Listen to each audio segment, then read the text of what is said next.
Now that I have my work laid out in watercolor pencil, I'm going to go ahead and take my brush and a little bowl of water, and I'm going to add a little bit of water at a time to start blending my color together and to make my transitions on my gradients work a little bit uh, smoother. So I'm going to start in my lighter areas. Sometimes I start from the darker areas and pull in, but I have the color pretty heavy right there. So I'm going to start in this light spot first and work my way into that dark area. I'm going to work section by section so that I don't actually mix some of my colors from different gradients into a different section. There's my cat. If my brush ever starts to kind of stick to the paper, I'll just add a little bit more water and I can go back and forth over some of those transition areas to smooth it out. If I ever work on a dark area, I like to rinse my brush off before I go into a lighter area so that I don't accidentally get too much color on one of my spaces that's supposed to be pretty light. Okay, so that's one section completed there.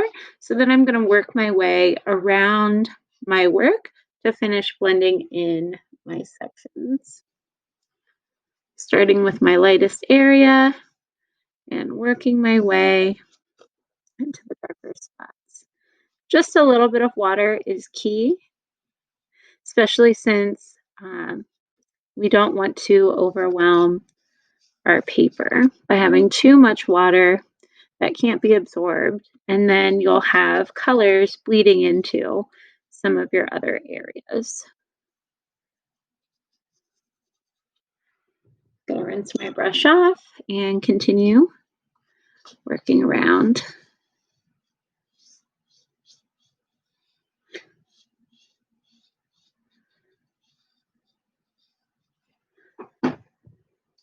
And this is how you can get really detailed work on a painting. Watercolor pencils work great for that when you want to have very controlled color.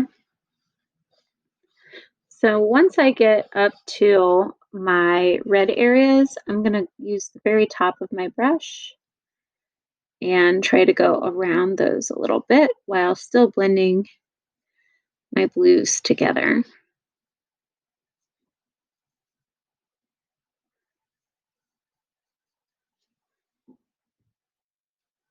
And then once that dries, I'm going to go back over my red spots to blend those in a little bit more so they don't look as drawn on as they do now.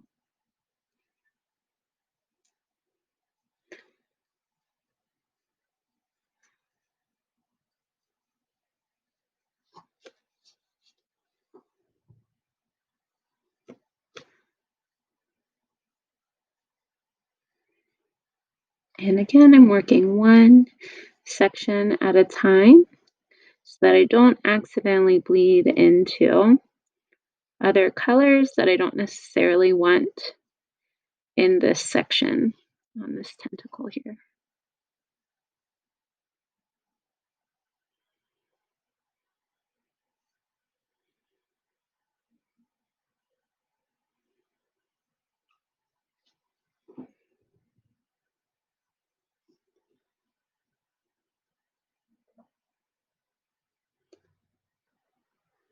I'm going to continue working my way around section by section, remembering to rinse my brush off after I work with the dark color so that when I start on my lighter areas, I don't accidentally get too much color in those spots.